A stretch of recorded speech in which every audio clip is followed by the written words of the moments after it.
प्रश्न 22। त्रिभुज ABC और त्रिभुज DEF में AB समानांतर बराबर DE और BC समानांतर बराबर EF। सिद्ध करें कि AC समानांतर बराबर DF।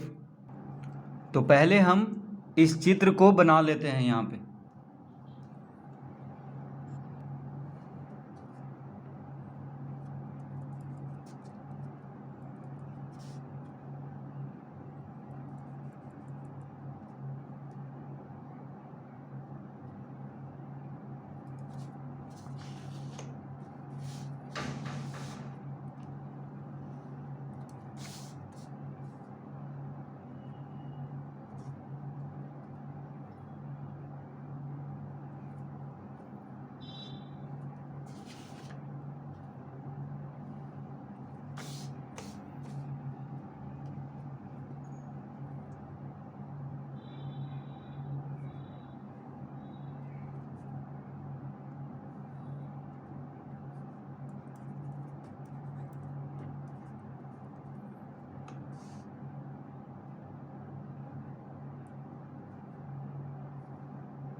तो इस तरह से देखिए चित्र बना हुआ है।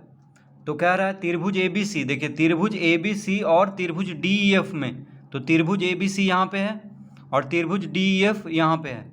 तो त्रिभुज ABC और त्रिभुज DEF में क्या दिया हुआ है, AB जो है DE के, देखिए AB जो है DE के बराबर भी है और समानांतर भी है। AB DE के समानांतर भी है और बराबर भी है, ठीक है। तो AB किसके बराबर है, DE के बराबर भी है और समानांतर भी है, ये दिया हुआ है। और BC EF के, देखिए BC जो है EF के बराबर भी है और समानांतर भी है, ठीक है। ये दो चीज़ दिया हुआ है। तो हम लिखेंगे यहाँ पे,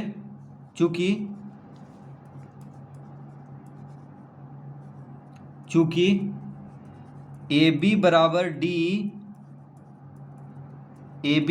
DE और AB किसके बराबर है, DE के बराबर है, और AB समानांतर DE। तो यहाँ पे हम अलग अलग लिख ले रहे हैं, बराबर और समानांतर। प्रश्न में एक ही साथ दिया हुआ है, समानांतर और बराबर एक ही साथ दिया हुआ है, तो हम यहाँ पे अलग अलग लिख ले रहे हैं।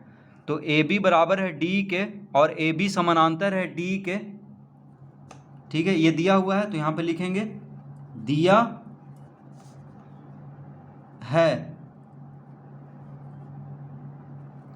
है, ठीक है। तो AB बराबर है DE के और AB समानांतर है DE के, ये दिया हुआ है। तो लिखेंगे अतः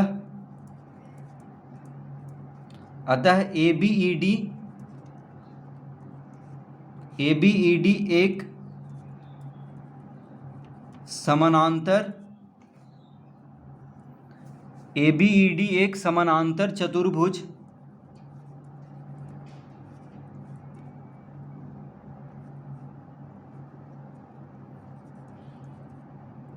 है।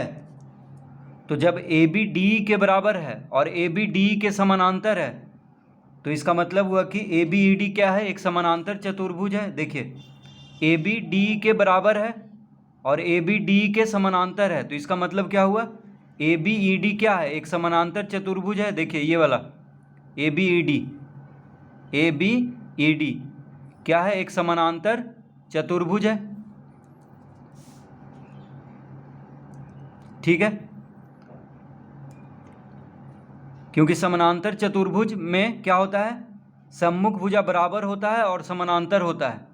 तो जब AB DE के बराबर है और AB DE के समानांतर है, तो ABED क्या हो जाएगा, एक समानांतर चतुर्भुज। देखिए ABED,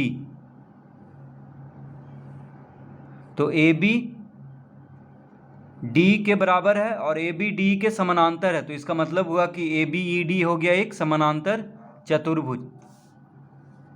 तो ABED एक समानांतर चतुर्भुज है, अतः ए डी बराबर बी हो जाएगा, ए डी बराबर बी और ए डी समानांतर बी। तो ए डी बराबर बी हो जाएगा और ए डी समानांतर बी, इसको हम पहला लिख लेंगे क्योंकि इसी से आगे सिद्ध होगा। तो जब ए बी ई डी एक समानांतर चतुर्भुज हो गया है तो उसका एक और भुजा भी बराबर और समानांतर हो जाएगा। देखिए, तो जब ए बी ई डी एक समानांतर चतुर्भुज हो गया है तो ए डी बी के बराबर हो जाएगा और ए डी बी के समानांतर होगा। ठीक है,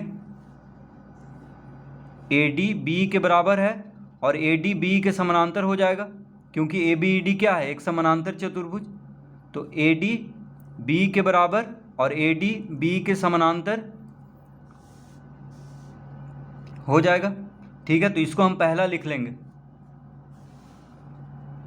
अब लिखेंगे अब बी सी बराबर ई एफ, बी सी बराबर ई एफ और बी सी समानांतर ई एफ दिया है।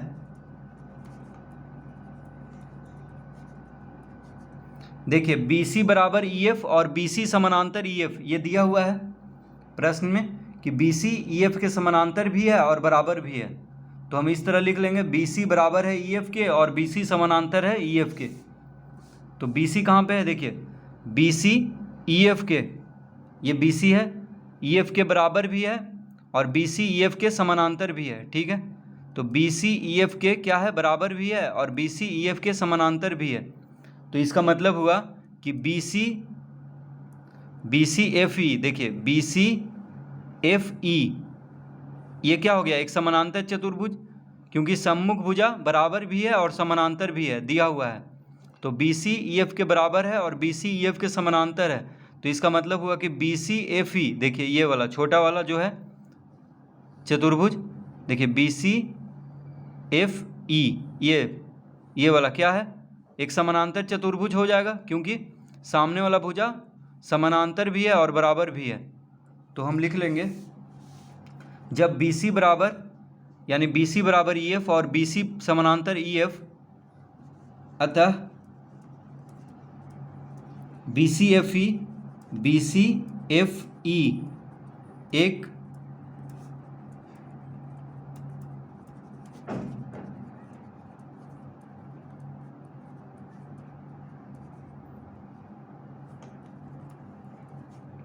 बी सी एफ ई क्या है, एक समानांतर चतुर्भुज है क्योंकि उसका सम्मुख भुजा बराबर भी है और समानांतर भी है। तो जब किसी भी चतुर्भुज का सम्मुख भुजा अगर बराबर हो और समानांतर हो तो उसको क्या कहेंगे, वह एक समानांतर चतुर्भुज है। ठीक है, तो बी सी एफ ई एक समानांतर चतुर्भुज यहाँ से आ गया है।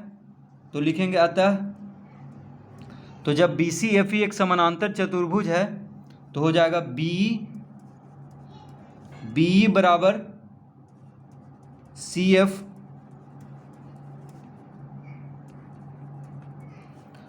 और बी समानांतर सी एफ, इसको हम दूसरा लिख लेंगे। ठीक है, तो बी सी एफ ई क्या है, एक समानांतर चतुर्भुज है तो उसका सम्मुख भुजा क्या होगा, बराबर होगा और समानांतर होगा। तो बी सी एफ ई, देखिए बी सी एफ ई क्या है, एक समानांतर चतुर्भुज है। ठीक है, तो बी सी एफ के बराबर हो जाएगा, देखिए बी जो है बी ई सी एफ के बराबर हो जाएगा और बी सी एफ के समानांतर भी होगा क्योंकि बी सी एफ ई क्या है, एक समानांतर चतुर्भुज है। तो बी सी एफ के बराबर भी होगा और देखिए बी सी एफ के बराबर भी होगा और बी सी एफ के समानांतर भी होगा। तो इस तरह लिख लेंगे।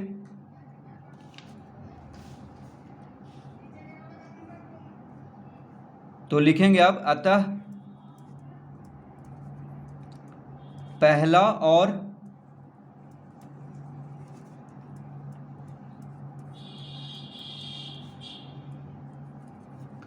और दूसरा से, अतः पहला और दूसरा से क्या हो जाएगा, ए डी बराबर सी एफ ए डी बराबर सी एफ और ए डी समानांतर सी एफ। तो पहला और दूसरा से क्या हो जाएगा, ए डी बराबर सी एफ और ए डी समानांतर सी एफ। देखिए तो पहला में क्या है, बी सी ई एफ के बराबर है और बी सी एफ के बराबर है। देखिए बी सी जो है ई एफ के बराबर है और बी, ये नहीं, पहला में यहाँ है, देखिए ए डी बी के बराबर है, पहला में हम लाए थे ए डी बी के बराबर है और दूसरा में क्या लाएं, बी सी एफ के बराबर है। तो देखिए जब ए डी बी के बराबर है और बी सी एफ के बराबर है तो ए डी सी एफ के बराबर हो जाएगा। देखिए बी यहाँ भी है, बी यहाँ भी है, तो ए डी बी के बराबर है और बी किसके बराबर है, सी एफ के बराबर है, तो ए डी सी एफ के बराबर हो जाएगा। उसी तरह ए डी बी के समानांतर है और बी किसके समानांतर है, सी एफ के, तो ए डी सी, तो ए डी सी एफ के समानांतर हो जाएगा। ठीक है, जब ए डी बी के समानांतर है और बी सी एफ के समानांतर है तो ए डी सी एफ के समानांतर हो जाएगा। तो इसको हम चित्र में समझ लेते हैं। देखिए पहला में हम लाए थे ए डी बी के बराबर है, ठीक है, और दूसरा में हम लाए हैं बी सी एफ के बराबर है। देखिए ए डी बी के बराबर है और दूसरा में है बी सी एफ के बराबर है, तो ए डी किसके बराबर हो जाएगा, सी एफ के, क्योंकि ए डी बराबर है बी के और बी बराबर है सी एफ के, तो ए डी सी एफ के बराबर हो जाएगा। उसी तरह ए डी बी के समानांतर है और बी सी एफ के समानांतर है, तो ए डी सी एफ के समानांतर हो जाएगा। यानी ये जो भुजा है इसके बराबर है और ये भुजा इसके बराबर है, तो ये भुजा इसके भी बराबर हो जाएगा। ठीक है, उसी तरह ये भुजा इसके समानांतर है और ये भुजा जो है इसके समानांतर है, तो ये भुजा इसके भी समानांतर हो जाएगा।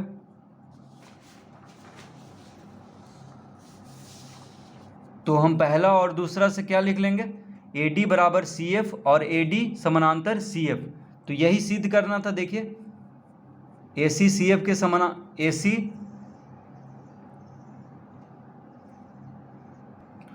तो ए डी बराबर सी एफ आ गया और ए डी समानांतर सी एफ आ गया, तो इसका मतलब हुआ, तो लिखेंगे अतः A D F C, A D F C एक समानांतर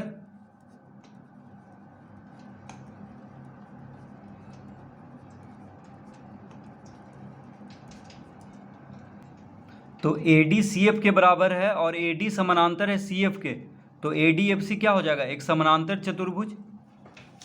तो हम देख लेते हैं चित्र में। देखिए पहला और दूसरा से क्या आ गया, ए डी सी एफ के बराबर है और ए डी सी एफ के समानांतर है। ठीक है, तो ए डी एफ सी क्या हो गया, देखिए ए डी एफ सी एक समानांतर चतुर्भुज हो गया, ए डी एफ सी, क्योंकि समानांतर चतुर्भुज में क्या होता है, सम्मुख भुजा बराबर और समानांतर। तो जब ए डी सी एफ के बराबर हो गया और ए डी सी एफ के समानांतर भी है, तो इसका मतलब हुआ कि ए डी एफ सी, देखिए ये वाला ए डी एफ सी क्या हो गया, एक समानांतर चतुर्भुज। तो जब ए डी एफ सी समानांतर चतुर्भुज हो गया है तो ए सी बराबर हो जाएगा डी एफ के और ए सी समानांतर हो जाएगा डी एफ के, यही सिद्ध करना था। तो ए डी एफ सी क्या हो गया, एक समानांतर चतुर्भुज, तो ए सी किसके बराबर हो जाएगा, डी एफ के, और ए सी समानांतर हो जाएगा डी एफ के। तो लिख लेंगे यहाँ पे अतः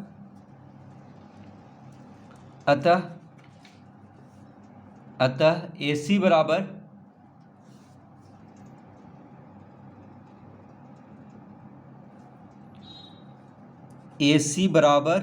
डी एफ, ए सी बराबर डी एफ और ए सी समानांतर डी एफ। तो यही सिद्ध करना था। ठीक है, तो ए डी सी एफ के बराबर है और ए डी समानांतर है सी एफ के, तो इससे हम ये कह सकते हैं कि ए डी एफ सी एक समानांतर चतुर्भुज है।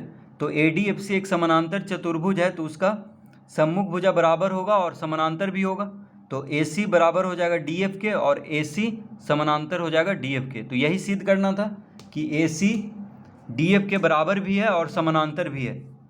तो इस तरह प्रश्न 22 हल करेंगे।